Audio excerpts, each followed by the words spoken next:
Assalamualaikum warahmatullahi wabarakatuh. Halo teman-teman semua, selamat datang kembali di channel Mas Haris. Dan pada kesempatan kali ini saya ingin membahas yaitu yang pertama, hasil pertandingan match day keempat fase grup Liga Champions, yaitu dari grup A sampai grup D, dan daftar tim yang sudah lolos ke babak 16 besar Liga Champions ya teman-teman ya.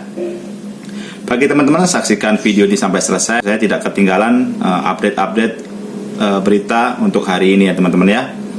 Baik teman-teman, kita memulai pembahasan yang pertama, yaitu dari hasil pertandingan match day keempat fase grup Liga Champions, yaitu pertandingan pertama yaitu grup A, yaitu Copenhagen versus Manchester United, yang berakhir kemenangan untuk Copenhagen ya dengan skor 4-3 ya teman-teman ya. Di jalannya pertandingan sebenarnya MU ini sudah dari awal sudah menguasai permainan teman-teman ya. Bahkan di menit ketiga MU ini sudah unggul ya, yaitu melalui striker mereka yaitu Højlund ya, yang memanfaatkan umpan dari McTominay dan bisa dieksekusi dengan typing yang sangat sempurna dan menjadi gol 1-0 untuk MU ya. Padahal baru di menit ketiga ya, gol cepat, MU sudah memimpin ya.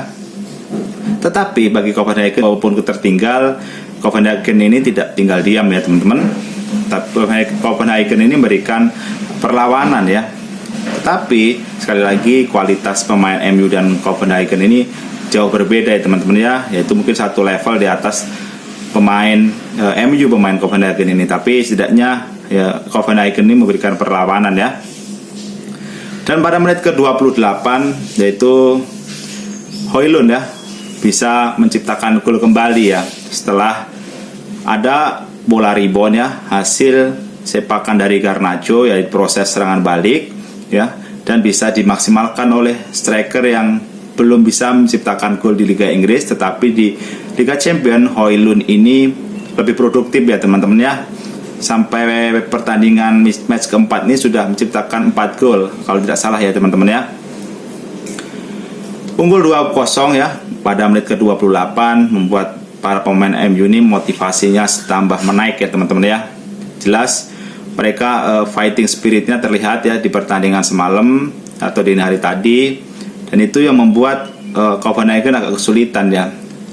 Tetapi petaka datang yaitu pada menit ke-42 ya, yaitu setelah Marcus Rashford mendapatkan red card langsung ya teman-teman ya, akibat pelanggaran kerasnya terhadap pemain dari Copenhagen ini ya teman-teman ya.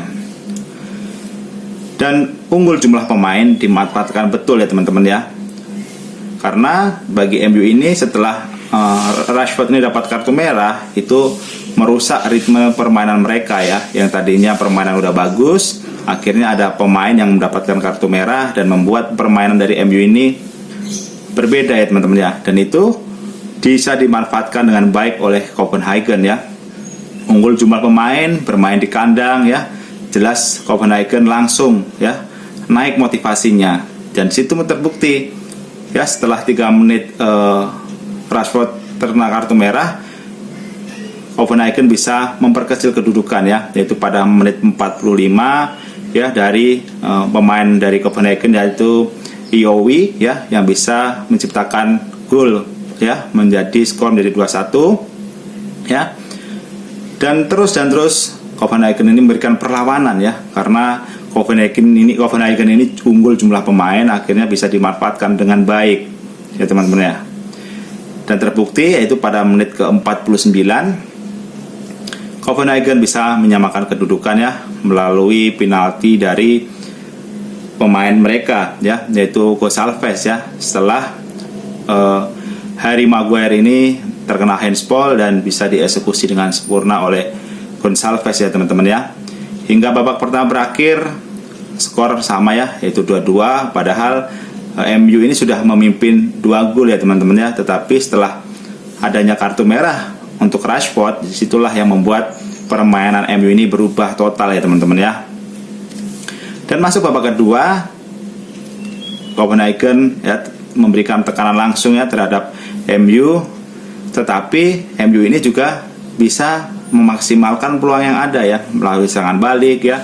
Dan disitulah membuat lini pertahanan dari Copenhagen ini agak kewalahan ya. Karena pada menit ke 69 ya teman-teman ya, yang dilakukan oleh pemain dari Copenhagen, yaitu ada Liedger ya yang terkena handsball, dan di situ Bruno Fernandes maju sebagai Algojo dan sukses menjalankan tugasnya dengan sempurna dan membuat kedudukan menjadi 3-2 untuk Manchester United ya teman-teman ya.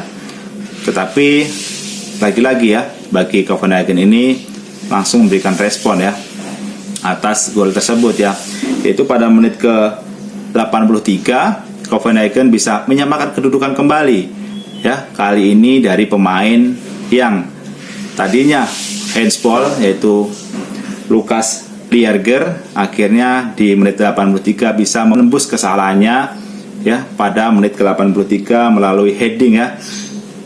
Lucas Liedger ini menang duel udara dengan Diogo Dalot dan bisa menciptakan gol penyama kedudukan ya bagi Copenhagen ini teman-teman ya. Dan masuk ke menit ke 87 Copenhagen berhasil mengembalikan kedudukan menjadi 4-3 ya teman-teman ya, yaitu dari Bargi ya. Itu gol penentu kemenangan karena sudah memasuki menit ke 87, dan jelas Copenhagen ini memaksimalkan betul ya unggul jumlah pemain ya, bermain di kandang, lagi-lagi saya sampaikan ya teman-teman ya. Dan pertandingan tersebut berakhir kemenangan untuk Copenhagen ya teman-teman ya. Dan dengan kekalahan ini berarti Manchester United sudah mengalami 2 kali ya kalah atas Copenhagen dan kalah atas Bayern Munchen ya teman-teman ya. Dan jelas hasil ini membuat langkah dari MU ini agak berat ya teman-teman ya, karena di pertandingan berikutnya harus tandang ke Galatasaray ya, dan di pertandingan terakhirnya yaitu harus menjamu Bayern Munchen di Old Trafford ya. Itu yang agak sulit untuk MU bisa lolos ke babak 16 besar, tapi apapun itu bisa terjadi. Sedangkan bagi Copenhagen menjaga asa untuk bisa masuk ke babak 16 besar ya teman-teman ya. Dan bagi Copenhagen ini merupakan kemenangan yang perdana ya, karena di 3 pertandingan sebelumnya Copenhagen ini selalu kalah, dan di match keempat ini Copenhagen bisa menangkan pertandingan ya teman-teman ya. Dan dengan hasil akhir ini untuk sementara Copenhagen berada di peringkat kedua di bawah Bayern Munchen, sedangkan untuk MU berada di peringkat keempat ya dengan 3 poin ya, sedangkan Copenhagen yaitu dengan 4 poin ya teman-teman ya. Dan di pertandingan lainnya di grup A yaitu ada Bayern Munchen versus Galatasaray yang berakhir kemenangan untuk Bayern Munchen ya teman-teman ya dengan skor 2-1. Gol kemenangan Bayern Munchen diciptakan oleh Brice dari Harry Kane ya teman-teman ya. Sedangkan untuk Galatasaray sendiri pun golnya diciptakan oleh Cedric Bakumbu ya pada menit ke 93 ya. Sedangkan untuk Bayern Munchen yaitu oleh Harry Kane pada menit ke 80 dan 86 ya teman-teman ya. Itu di pertandingan di grup A. Selanjutnya pertandingan di grup B yaitu ada Arsenal versus Sevilla yang berakhir kemenangan untuk Arsenal dengan skor 2-0. Gol kemenangan Arsenal diciptakan oleh Trossard pada menit ke-29 dan Bukayo Saka pada menit ke-64 ya teman-teman ya. Sedangkan di pertandingan lain di grup B ada PSV versus Lens yang berakhir kemenangan untuk PSV ya dengan skor 1-0. Gol kemenangan PSV diciptakan oleh Luke de Jong yaitu pada menit ke-12 ya teman-teman ya. Dengan hasil akhir ini untuk sementara Arsenal berada di peringkat pertama ya dengan 9 poin, disusul oleh PSV dengan 5 poin, lalu dengan Lens dengan 5 poin, dan Sevilla dengan 2 poin ya teman-teman ya. Dan pertandingan berikutnya yaitu di grup C. Di grup C ini ada Madrid versus Braga yang berakhir kemenangan untuk Madrid dengan skor 3-0 ya. Gol Madrid diciptakan oleh Brahim Diaz, Vinicius Junior dan Rodrigo ya. Sedangkan Braga tidak bisa mengeksekusi penalti, padahal pada menit ke-6 Braga ini sudah mendapatkan penalti, tapi sayang eksekusi dari Alvaro Diallo ini gagal untuk bisa menciptakan gol pembuka ya teman-teman ya. Dan dengan hasil akhir ini untuk sementara Madrid berada di peringkat pertama ya, yaitu dengan 12 poin, sedangkan untuk Braga berada di peringkat ketiga dengan 3 poin ya teman-teman ya.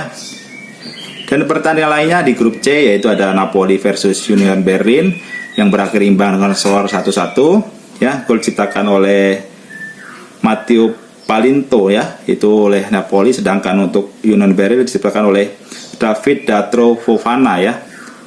Dan dengan hasil akhir ini untuk sementara Napoli berada di peringkat kedua dengan 7 poin, sedangkan Union Berlin berada di peringkat keempat dengan 1 poin ya teman-teman ya. Dan di pertandingan lainnya yaitu di grup D. Di grup D ini ada Real Sociedad versus Benfica ya, yang berakhir kemenangan untuk Real Sociedad dengan skor 3-1 ya teman-teman ya. Dan dengan hasil akhir ini untuk sementara Real Sociedad berada di peringkat pertama dengan 10 poin, sedangkan Benfica berada di peringkat keempat ya dengan poin 0 ya teman-teman ya. Karena di 3-4 pertandingan ini Benfica belum pernah satu kali pun menang ya. Dan di pertandingan lainnya di grup D ini ada Salzburg versus Inter Milan, yang berakhir kemenangan untuk Inter Milan dengan skor 0-1 ya teman-teman ya. Gol kemenangan Milan diciptakan oleh penalti oleh Lautaro Martinez yaitu pada menit ke-85. Dan dengan hasil akhir ini untuk sementara Inter Milan berada di peringkat kedua dengan 10 poin, sedangkan untuk Salzburg itu berada di peringkat ketiga dengan 3 poin ya teman-teman ya. Baik teman-teman, itu pembahasan saya untuk hasil pertandingan fase grup matchday keempat ya di Liga Champions, yaitu dari grup A sampai grup D ya teman-teman ya. Dan berikutnya daftar tim yang sudah lolos ke babak 16 besar di sampai matchday keempat ini ya teman-teman ya.